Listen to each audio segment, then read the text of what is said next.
Kevin Tolbert here at Bank of America Stadium. It's game day, and you just heard from T-Mac, Teteroa McMillan, the Panthers' #1 wide receiver this year, doing amazing things, talking about the camaraderie of this team and how they're sticking together. But before we get things kicked off here at the stadium and on the field, let's go to Kevin Casey at Jack's up in Lake Norman. Hi, everyone, and welcome to the Carolina Pro Football Report on ADSN. We're here at Jack's Corner Tap. Big time. They have some of the best burgers in the Carolinas. They're right here at Jack's Corner Tap in Lake Norman. Also, 10 for 10 on game days. We're best of both worlds. I couldn't go to Colorado, so now I get to see Jimmy Horn and Travis right here in Jacksonville. Oh yeah, we're gonna represent with all the other Panther fans that are here today. We're just having a great time, and we're looking forward to a great season.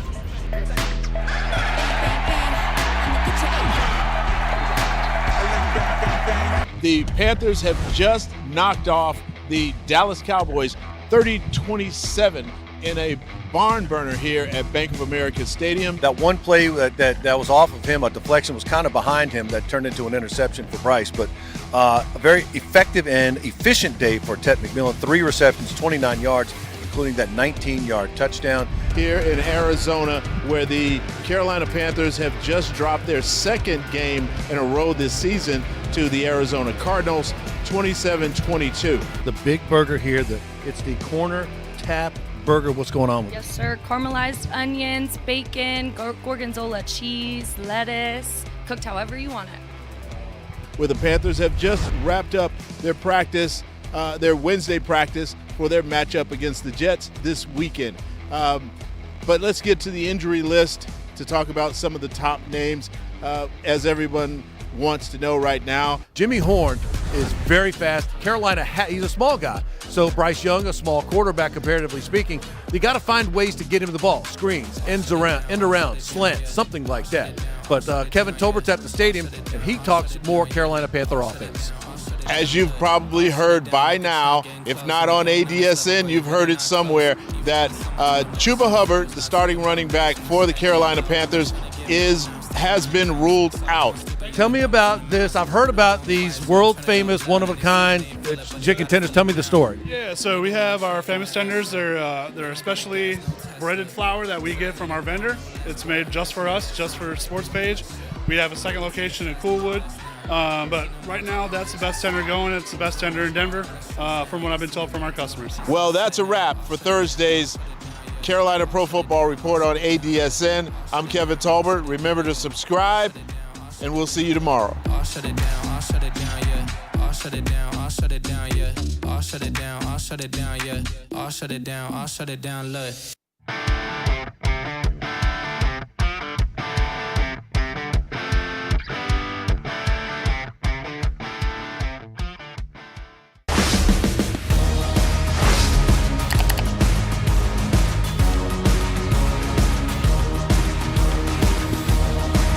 Hello everybody and welcome to the Carolina Pro Football Report on ADSN.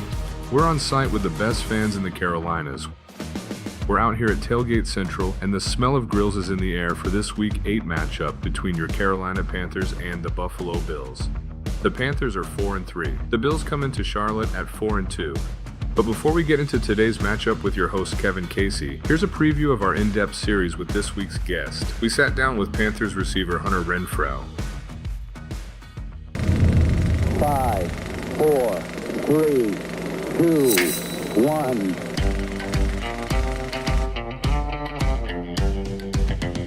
So you walked on to Clemson in 2014, yep. And you were all of 5'10", 155 pounds. Yeah. Man, so where did that fight come in? Where did that dog come in?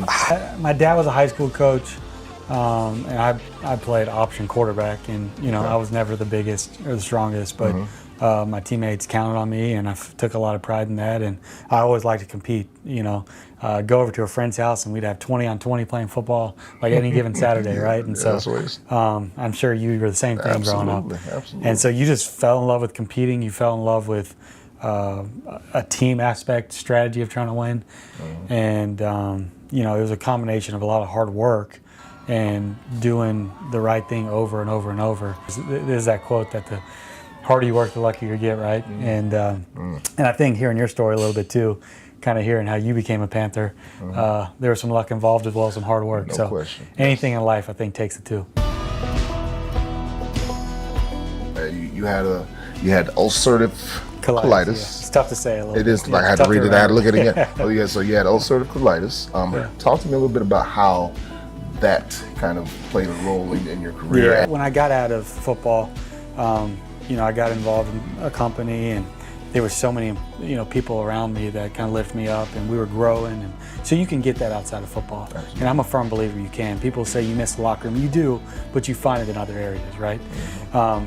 But being out of football for a year, the one thing I missed the most was the instant feedback. You work on something over here, over there. In the real world, you don't know for 6 months if it was a good decision, a bad decision. You might never know. Where at football, and I know it's like that next play, if it was good enough or not. And because life is short, and life is a gift, and it's about who you spend it with. It's about caring for people. It's about loving people. And I think going back to the faith part and what God calls us to do, and that was one of the reasons why I came back. It's like I felt like God was telling me, it doesn't matter what I call you to do. You could be a football player, you could be, a school teacher, whatever it is, right? A businessman, whatever it is. These are still the things I'm going to call you to do.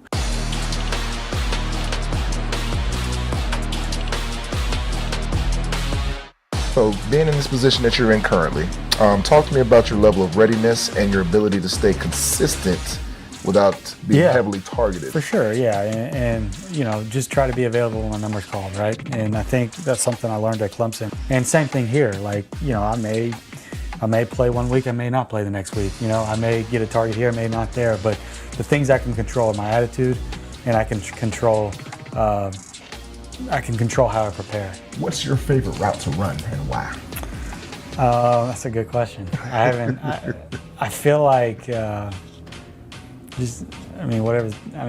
feel like a basic route, just a 10-yard in, right? I think a lot of times a lot of teams will play outside leverage. Depending on the scheme, right?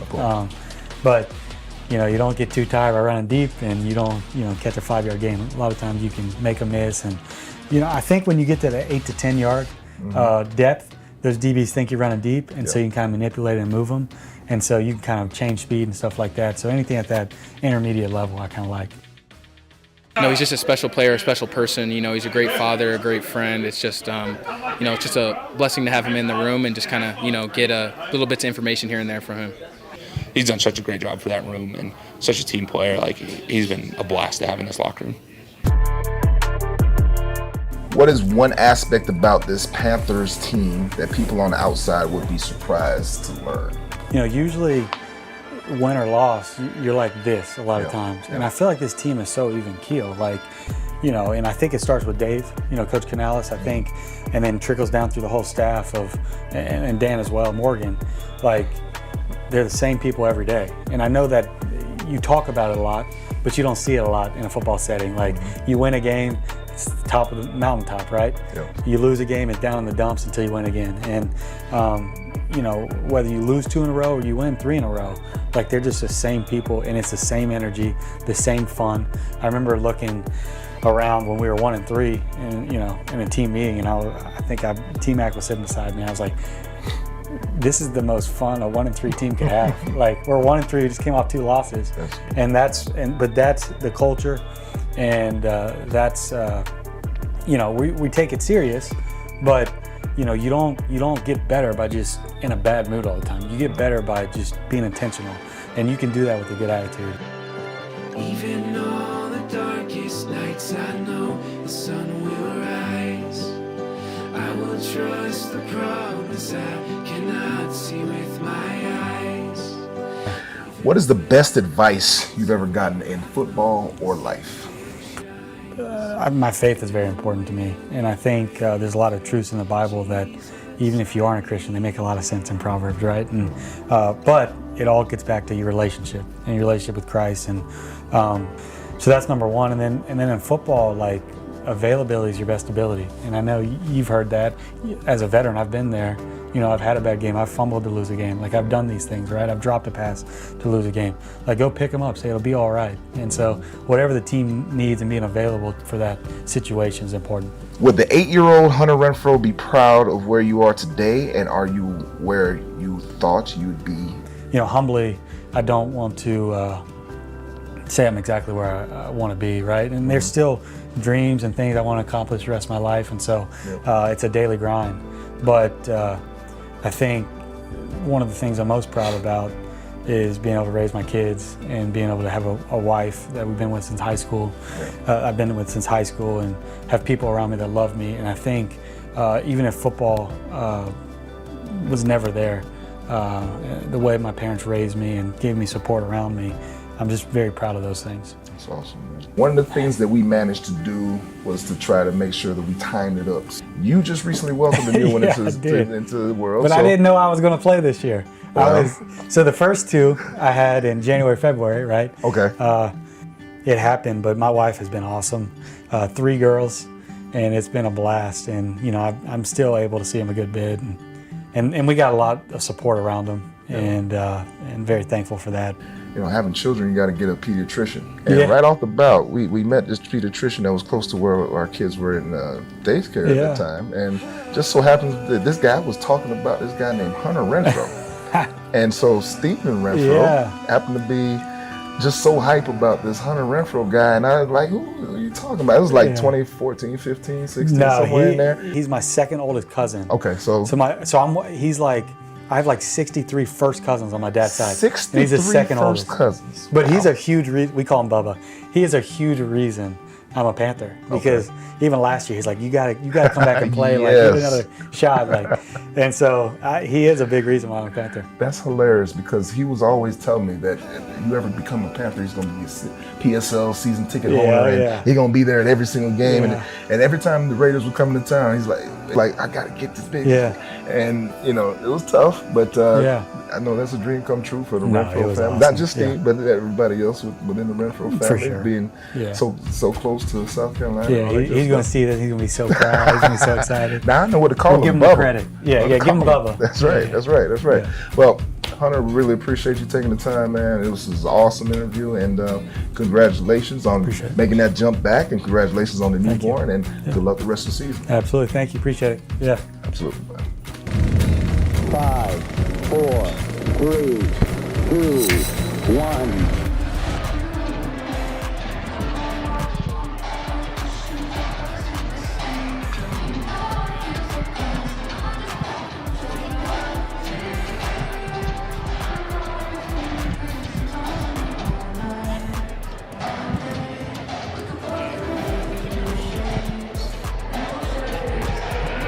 Test, test, test.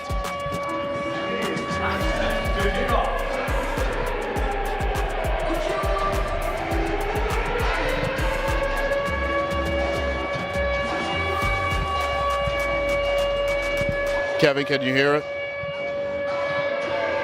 All right, everybody, and welcome to the Carolina Pro Football Report on ADSN. I'm Kevin Tolbert along with Colin Cole. We do apologize for the technical difficulties out at the tailgate. Kevin's probably out there, Colin, dipping in somebody's barbecue. Yeah, enjoying himself right now. But today, the Buffalo Bills are here, and the Panthers are trying to keep their home stretch alive, their home win stretch alive. But the cloud, at least for right now, is still hanging over whether Bryce Young will be the official starter or not. But we most likely know that this is going to be Andy Dalton's game to handle. I believe I heard that that he was actually Andy Dalton was named the starter yesterday, but I know we're waiting for the last second injury reports to come out just for actives and inactives for the game. But we'll find out here shortly. So we did see Bryce out on the field, walking around, warming up a little bit. So we just want to make sure that it's official, but we'll get back to that later. But this team, even under Andy Dalton, a pretty potent offense, especially because of the two-headed rushing attack, Rico Dowdle, Chuba Hubbard. I mean, they got a lot to handle on the other side for the Bills. Absolutely. You know, what's interesting about that is that the strength of the Panthers right now are the two-headed monster that you just mentioned, averaging around 198 yards a game. And they're actually going against a rather porous Buffalo defense, who's actually ranked 25th in the league right now, averaging over 186 yards a game. So that defensive line, that group of defensive linemen, they have not lived up to the billing in terms of being able to get after the run or stop the run or get after the passer. On the other hand, their strength on defense is their pass defense, which is second in the league right now. So I think that it plays into the Panthers' favor, particularly with those two backs that you just mentioned, and considering that the Bills struggled against such runners as Derrick Henry and Bijan Robinson a couple weeks ago. So it's going to be interesting how that matchup shows up. Well, they'll definitely have their hands full with the Panthers receiver room. You just saw our feature piece on Hunter Renfrow. From top to bottom, this receiver room is really, really packed with talent. Teteroa McMillan, you know, he's an amazing rookie talent this year, putting up some good numbers. And then there's Xavier Legette. He's finally found, you know, his presence and his place on the field here. Yep. You know what? I'm glad to see T-Mac get that chance to get into the end zone. Was that last week or the week before? So that young man is proving that he's going to be a bright star for this team for quite a long time and excel. You know, it's good to see him kind of bouncing back, you know, from some of those early season woes that he was experiencing. But now he's showing up a bit more, and he's going to definitely be, you know, a key part of what this offense is trying to do, what Dave Canales is trying to do with this offense. And he one of Andy Dalton's targets today. And across the field, the Buffalo Bills, you're pretty familiar with them. Sean McDermott, who does have ties to the Carolinas, and to you. Yes, absolutely. Sean McDermott was my defensive coordinator when I played here back from 2013 through 15, and always rooting for Sean when he's playing these other teams, but obviously not today. But you know, he's done a tremendous job with that team, especially with his quarterback and how he's built a system and built a program throughout the years since he's been there. So it's going to be a tough battle regardless of how we look at it. Now, the Bills have had the week off. When you're on a slide like the Bills have been lately, how much does that week off help them to get back on track? And is this the week that they may be able to do it? I think the biggest thing when you have that opportunity to have a week off is a chance to kind of get away from it a little bit and decompress a little bit, because you're going for such a long time throughout that season, and you're so focused on the game and so focused on the week ahead, that having that bye week come along and hopefully get a couple of days off, a couple of opportunities to get away and just kind of reset, that rejuvenates you. You know, that gives the opportunity to be like, you know, we got the rest of the season to go, and it's time to kind of dig in. So we're going to see how that works out for them in their favor. Vice versa, it could also be something where they lose a little bit of a step in their, you know, in their mechanics and in their preparation. So that also could play a factor in today. Well, it is official. Bryce Young ruled out for today. As I said, everything was trending toward it. So we officially know it now. And who else is inactive? We got Hunter Renfrow, our guy. Hunter Renfrow. So sorry to the... Probably going to be more run heavy today, I would think. I mean, like I just mentioned, considering that this run defense has struggled against the run, and we have that two-headed monster, we're probably going to be more run heavy today. And then DJ Dallas, Nick Samak, James Mitchell, Cam Jackson, and Jaden Crumedy. But left guard Damian Lewis returns to the lineup. So those are your inactives for this week. So not too bad a hit on the Panthers this week. We're starting to get some wind kick up out here. Hopefully it's a Panthers win and not a northern wind that the Bills have brought down with them. And I know one thing, they definitely brought some fans down here with them. The energy, the excitement coming into the stadium today was really electric. So it's going to be an exciting game. Yeah, and we still got to make sure we talk about Josh Allen, the big weapon. Oh, that guy. He can hurt you with his feet, with his arm. 42.3 rushing yards per game he's averaging this year. So a lot for the Panthers to manage. Yeah. Well, I mean, he's the reigning league MVP. He's proven himself to be the guy to be clutch in those clutch moments. So the biggest thing for the Panthers is to corral him, keep him in the pocket as best as possible, keep him from doing those plays where he's extending the plays, and when they use him in the run game, get to him quickly and get him down quickly. That's going to be the keys to trying to stop that guy, because once he gets going, we know what kind of damage he can cause. Now with the Panthers defense, what can we expect out of Derrick Brown and this run defense against James Cook today? Well, we know James Cook is an explosive back. He's been tremendous. He's done a tremendous job this year after getting that extension he got before the season started. He's going to be, a great ball player going forward for a number of years. But Derrick Brown is one of the premier run stoppers in the league right now, and I see him doing a tremendous job of attacking the interior of that Buffalo offensive line and making it difficult, at least forcing it so that Cook has to bounce plays outside where those guys got to flow and make plays. So it's going to be interesting to see how that matchup shows up, but DB should make some plays today.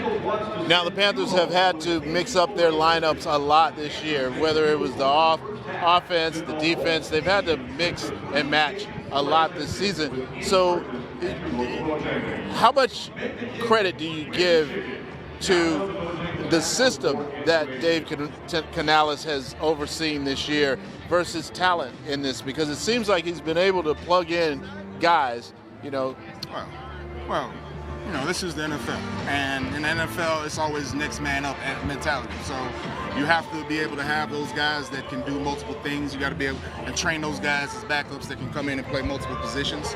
And to be able to bring a guy in and plug him in and say a left guard or one of those positions, those guys are typically guys that have great ability, great athleticism, and can really play a lot of positions along the offensive line. So it's a testament to GM Dan Morgan and his team to be able to go out and find those guys that have that ability to kind of transition and to play different positions. And so that's a part of this game.